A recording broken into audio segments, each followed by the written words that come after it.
Chairperson of Parliament's Standing Committee on Public Accounts, Mkhuleko Hlengwa, has described COVID-19 related corruption as a crime against humanity.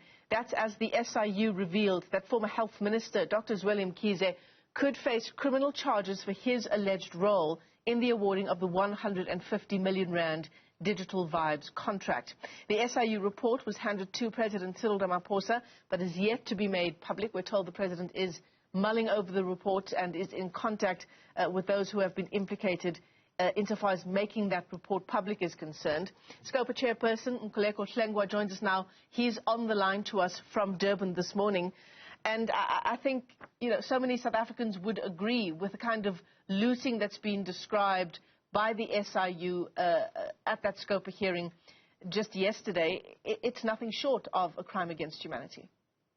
Well, absolutely. I mean, you are dealing with about 14.8 billion rand PPE contracts that are currently under investigation, of which the SIU has completed 30% of them, 52% is ongoing, and they're yet to begin with 7%.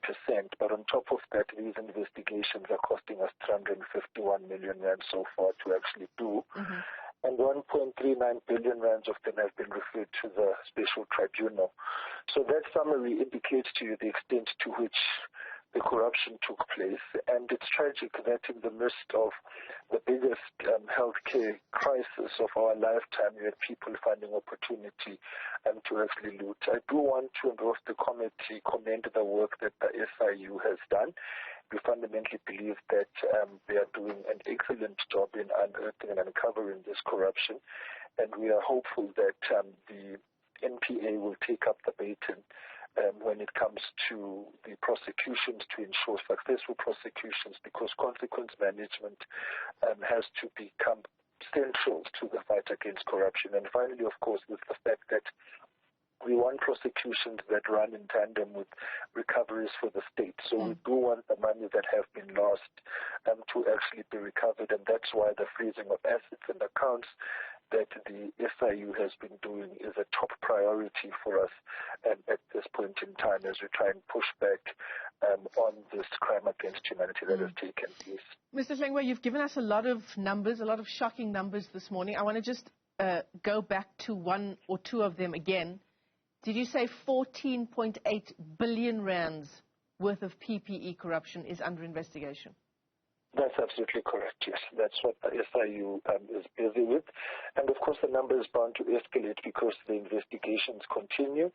And the final report of the SIU will come out on the 30th of November. So that will give us the full picture of what has actually transpired during this time. So the 11 billion, it's 11 million rand that's been recovered so far by the SIU, 11 million to be clear. It really is a drop in the ocean so far. Well, that's in relation to the Digital Vibes contract. Right. There are other applications that are before the special tribunal for recoveries, and so we're quite confident that that number is going to increase. Mm-hmm. There are already, a preservation order of 266 million rands from Digital Vibes and other, companies, and the special tribunal will be meeting on the 16th of September to deal with this. And on top of that, given the fact that there are 127 disciplinary cases against officials across the state spectrum who are going to be disciplined, that should actually push the number up. And 66 criminal cases currently, and already there are 13 referrals to the NPA for PPE tender corruption. So those numbers combined will push us towards recoveries, which will be close enough to that 14 billion rands. So that's 127 disciplinary cases. That's against people who were in the employ of the state. You said 66 criminal cases currently underway. And as you say, it's still really at the early days of the SIU's investigation, of the NPA's following up.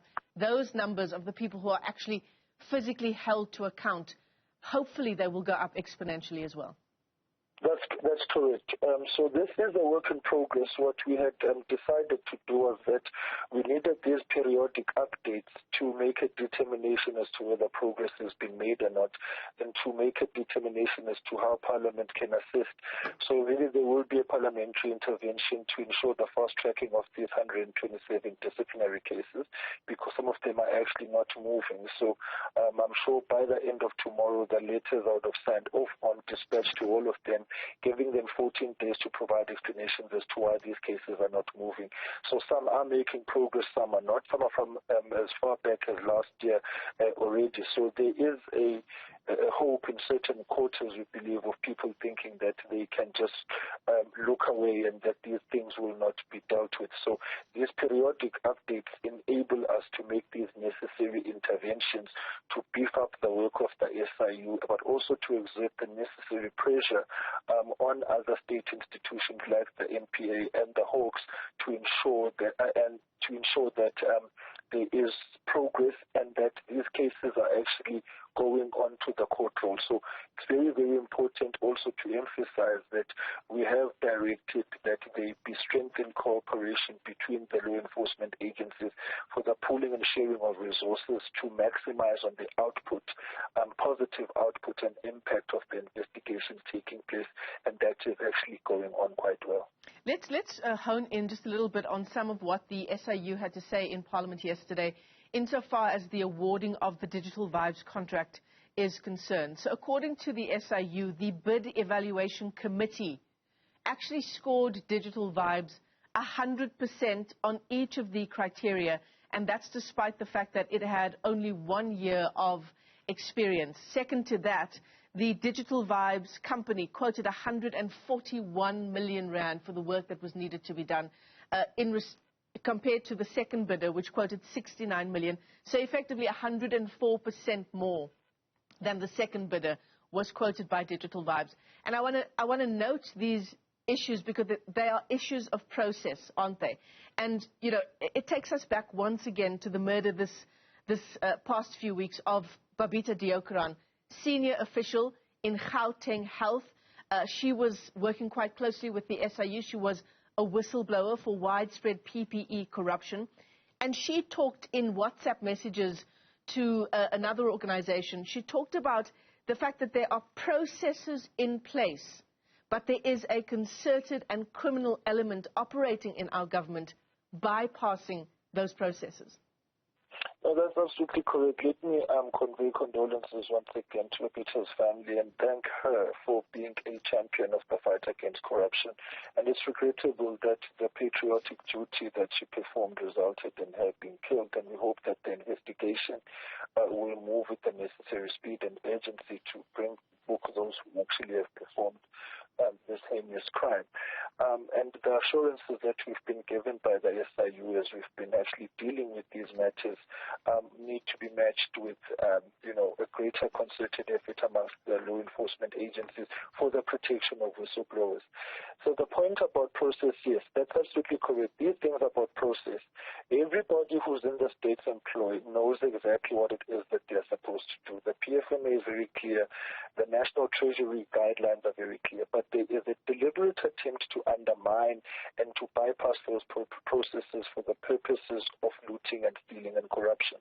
So the Digital Vibes contract falls into that category, given the evidence and information that is before us. There was a pre-selected contractor here, and everything was done within the process to make sure that they are landed with that contract. There was amendments into the final scoring that was done so that those who were not the desired contractors would not get the contract. Actually, let me use the code. There was tampering with the scoring so that Digital Vibes got the contract. So we are expecting that the information that the SIU currently has and has forwarded to the NPA will in itself lead to successful prosecutions.